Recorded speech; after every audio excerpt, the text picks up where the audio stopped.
the well-rounded guys like Frank Shamrock, they always are going to get fucked up by the guys that are specialists, in my opinion.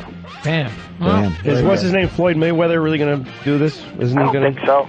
Is he cross over? They said he was going to cross over. Fucking around. No, Yeah. he'll get beat real bad, man. He's a little guy, but Yeah. he'd be really dangerous if he fought little 147-pound guys, just like, you know, the UFC has a 155-pound division. And as long as these guys didn't try to take him down, he'd be really dangerous. But it would be so easy for them to take him down, and then he would be helpless. Yeah, he would just, No, he wouldn't be able to wrestle. Well, on top of it, Floyd breaks his hands really easily. He's broken his hands he's got a bunch of times. Yep. And he's got those... He's a defensive guy. He's he's a good He's just got that shoulder. He makes people hit him in the shoulder. Hands.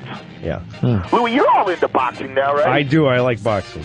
Are you boxing? I work out in a boxing gym a lot, and my trainer has me.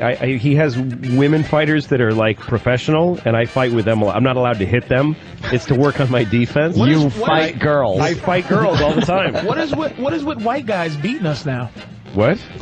White guys are winning. Are winning the only like really angry ones, like Kelly Pavlik and the Russian. Kelly Pavlik is awesome. You know Mickey? You know who Mickey? The boy from what you call? Yeah, Calzaghe. Yeah, the Welshman. You know Mickey Ward? You remember who he was? Sure. Mickey Ward is working on the movie I'm working on with up in Lowell, Mass, and he's going to start training me. So I'm training with Mickey Ward, who's a great Irish boxer. That Palooka. One of the greatest like sluggers ever. That greatest. He wasn't great. Nothing. Yeah. He was great. He was with great. Gotti. Him and Gotti were great together. That's right. Yeah. He's a Palooka from South Boston, and I don't like him. What'd you say? He's from the north. He's from Lowell, Mass. It's all the same. What'd you call me? Yes, You heard me, Punchy. What are you working on, Louis? What is it? Ricky Gervais is making a movie, and I'm play his best friend in a movie. That's huge. Yeah. And it has boxing in it? No, I just box. I've been for the last couple of years working on a boxing gym because I like it. I was working. I just shot another special, and I was training for the special, but then I kept going after the special. Let me tell you something. Louis looks just like the guy that raped the guy from Shawshank Redemption. You look like oh my God! Oh Jesus! I happily accept that. Sure. Oh, the head sister. The head sister. Louis wants to rape awesome. people. Totally. That'd be great. Oh, is that awful? Yeah. No, I like when I was getting ready for the special. I was boxing a lot with sparring with guys. I like sparring and getting hurt and getting pain. You know what it's like, Joe, when you're midlife crisis. No, when you're, you know what? When you told me that you started boxing with people, and I was like, oh man, you got to be real careful, you know, who you do that with. Well, no, I know. I have a trainer who doesn't put me in the ring with anybody who's going to really fuck me up, and I wear headgear and shit and a mouthpiece. Headgear almost protects you less. Yeah, no, I know. I got a black eye. Right before the special I did, I got a black eye, and it fairly and healed. You look like you got a dangerous 9-inch reach. What headgear does keep you from getting cut, but the really dangerous thing is the thudding blows to the brain. Yeah, you can't see it. You can't see as well. I don't like the headgear. Yeah, I don't like it either. Because it's the thing you get from it is trying to think under pressure. Because you start as soon as you're in the ring. Fucking GTA. If you're in the ring with anybody, you start panicking and breathing too heavily and overusing your muscles. So if you can like train yourself to like be really cool and actually use your brain and make decisions. Have you ever under fought? Pressure, Are you it like a translates fighter? to being a better comedian. It actually does. Are you a fighter? Sure, the pressure it does. part. Yeah. What? Have you ever like fought in real life, like gotten in fights? Not really. No. I mean, I never backed down. I was always bigger than kids my age. Really? So kids, nobody really. Did you go to school, China?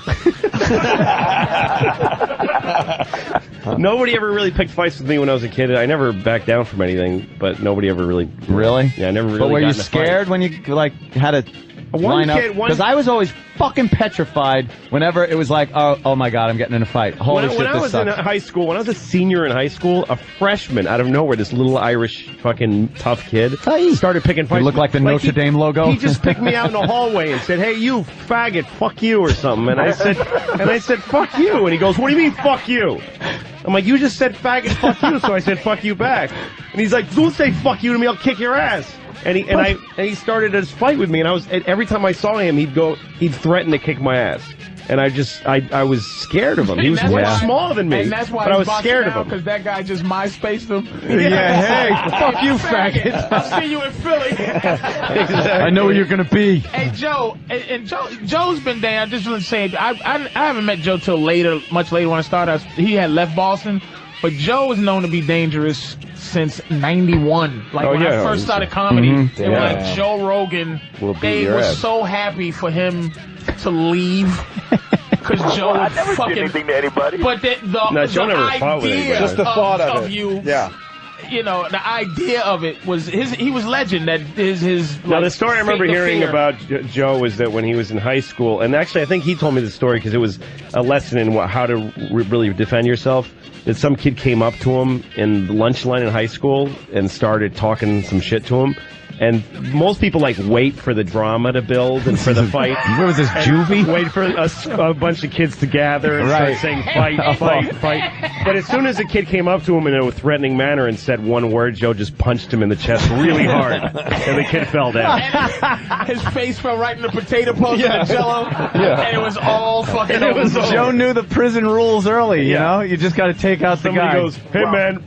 I was never very big. I was always a short dude. So in high school, I was an easy guy to pick on, and I didn't like the whole idea of getting hit first and having to recover. So I'm like, I never picked on anybody. I never started fights ever. But if somebody was going to start a fight with me, for sure I was going to hit him first. Yeah, preemptive George Bush stuff. Nice. It works. And That's George Bush stuff, because then I'd pick on people who wouldn't even pick on you. Yeah.